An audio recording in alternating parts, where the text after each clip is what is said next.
The idea of injecting capital directly into banks is a good one. It gives taxpayers a better chance of getting their money out. Potentially, it also gives the Treasury some more direct mechanisms to monitor and apply some ground rules to participating banks. I am concerned that in the way that they structure this new mechanism, that we are cracking down on excessive CEO pay. That, I think, should be part of the deal. And I'm also concerned that taxpayers' shares that they're purchasing or they're receiving as a consequence of this injection of equity is a good deal for taxpayers.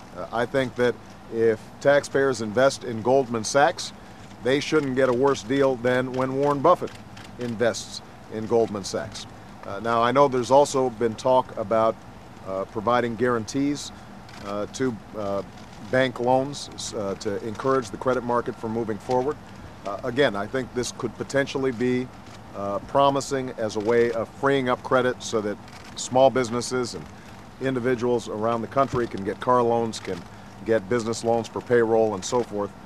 But it is very important that there are some regulatory requirements ultimately that go with these injections of cash. If we're just giving them money, but we're not making sure that they are curbing some of the excessive risks that got us into this mess in the first place, then we're just continuing the same philosophy that has failed the American people so badly. So I'm going to look at the details of the plan. I've had already a discussion with Secretary Paulson about it before he announced it.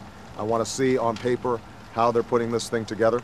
And I continue to emphasize that this is just one phase of a rescue package that's needed, because we still need a rescue package for the middle class. And the proposals that I put forward together to create jobs, to make sure that families are able to ride through these difficult times, to help homeowners, those are all issues that await action by Congress. And if we don't get it done in the lame duck session, then they're going to be some of my top priorities when I'm president. With that, I'll take a couple of questions, and then I got to go shake some hands. Jack?